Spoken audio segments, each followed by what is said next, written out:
Assalamualaikum warahmatullahi wabarakatuh. Perkenalkan, nama saya Alfisyana Swadian Prastiwi dengan NIM belakang 845. Pada kesempatan kali ini saya akan membahas LO mengenai tragedi kekerasan dalam rumah tangga dalam kasus pembunuhan 4 anak di Jagakarsa. Pada kasus pembunuhan yang melibatkan Panca Darmansyah, pria berusia 41 tahun yang telah membunuh 4 anaknya di rumah kontrakan di Jagakarsa, Jakarta Selatan pada Minggu 3 Desember 2023.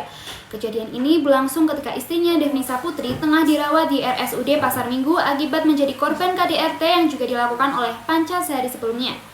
Devnisa, ibu dari keempat anak korban, baru mengetahui pembunuhan tersebut saat pulang dari rumah sakit pada Rabu 6 Desember 2023 setelah bau busuk yang tercium oleh tetangga mengungkap kejahatan ini. Anak-anak yang menjadi korban adalah hasil pernikahan Panca dan Devnisa. Pelaku yang kini ditetapkan sebagai tersangka sempat mencoba bunuh diri namun upayanya gagal dan ia kini dirawat di RS Polri dengan pengawasan ketat. Devnisa meskipun kondisinya berangsur membaik masih menjalani pendampingan psikologis dari tim unit pelaksana teknis pelindungan perempuan dan anak DKI Jakarta mengingat trauma mendalam akibat kehilangan 4 anaknya sekaligus menjadi korban kekerasan dari suaminya sendiri. Peristiwa ini menjadi sorotan publik dan memicu desakan untuk penanganan lebih serius terhadap kasus KDRT yang berpotensi berujung pada kekerasan fatal di dalam keluarga. Isu hukum yang pertama ialah masalah kekerasan dalam rumah tangga yang seringkali diabaikan hingga menyebabkan dampak fatal mengarah pada kebutuhan mendesak untuk memperkuat hukum yang melindungi korban KDRT dan meningkatkan upaya pencegahan. Yang kedua, peran aparat penegak hukum dalam mengungkapkan tindak kekerasan domestik yang dilakukan secara sistematis, serta pentingnya pemulihan psikologis dan rehabilitasi bagi korban yang selamat dari tragedi semacam ini seperti yang dialami oleh Devnisa. Yang ketiga, aspek pidana yang menyangkut pembunuhan terhadap anak-anak yang jelas-jelas melibatkan unsur kejahatan berat dan membutuhkan proses hukum yang tegas, serta pertanyaan tentang status pelaku yang kini dalam perawatan akibat percobaan bunuh diri. Yang keempat, masalah pelindungan anak yang seharusnya menjadi prioritas dalam hukum keluarga, di mana pembunuhan terhadap anak dalam konteks ini menunjukkan kelemahan dalam sistem pelindungan anak di Indonesia.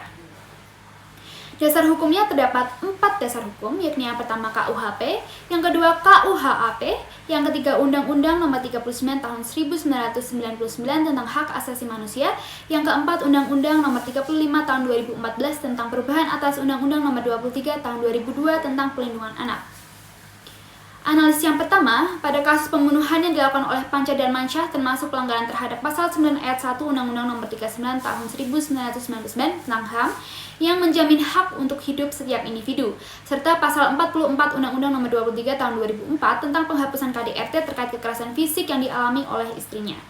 Tindakan Panca yang membunuh 4 anaknya juga dapat dikategorikan sebagai pembunuhan terencana atau pembunuhan yang diperberat sesuai dengan Pasal 340 dan Pasal 339 KUHP. Selain itu, tindakan Panca mencerminkan pelanggaran prinsip-prinsip dasar perlindungan anak sebagaimana diatur dalam Pasal 1 Angka 12 Undang-Undang Nomor 35 Tahun 2014 tentang Pelindungan Anak. Kejahatan ini tidak hanya melanggar hukum pidana, tetapi juga nilai-nilai moral dan sosial yang mengedepankan pelindungan terhadap keluarga, khususnya perempuan dan anak, sehingga memerlukan penegakan hukum yang tegas dan pelindungan yang komprehensif bagi korban. Lalu, mengenai peran aparat penegak hukum, dalam hal ini polisi memiliki kewenangan untuk melakukan tindakan hukum seperti penangkapan, penyitaan barang bukti, penggeledahan, dan penahanan sebagaimana diatur dalam Pasal 21 Ayat 1 KUHP untuk kepentingan penyidikan.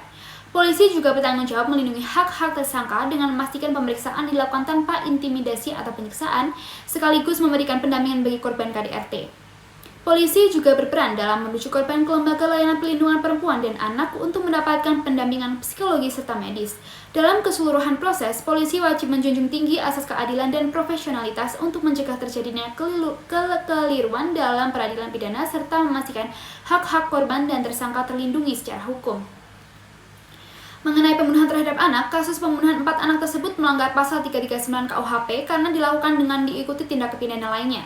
Pasal 339 KUHP ini mengatur mengenai pembunuhan yang terkualifikasi, yaitu pembunuhan yang disertai atau didahului oleh tindakan pidana lain dengan tujuan tertentu. Pembunuhan ini memiliki sifat yang memberatkan karena tidak hanya menghilangkan nyawa korban tetapi juga berkaitan erat dengan tindakan pidana lain yang memperlihatkan niat jahat yang lebih kompleks. Mengenai pelindungan anak, kasus ini menunjukkan kegagalan terhadap pelindungan anak sebagaimana diatur dalam Pasal 1 Angka 12 Undang-Undang Republik Indonesia Nomor 35 Tahun 2014 tentang Pelindungan Anak. Tindakan kekerasan yang dilakukan oleh Panca tidak hanya menghilangkan hak hidup anak-anak tersebut, tetapi juga merusak hak mereka untuk tumbuh dalam lingkungan yang aman dan mendukung perkembangan fisik, mental, dan sosial yang optimal. Selain itu, peristiwa ini juga melanggar hak Devnisa Putri sebagai korban kekerasan dalam rumah tangga yang berhak mendapatkan perlindungan dari kekerasan fisik dan psikologis serta pendampingan untuk memulihkan kesejahteraan psikologisnya sebagaimana dijamin oleh Undang-Undang Perlindungan Anak dan Perempuan.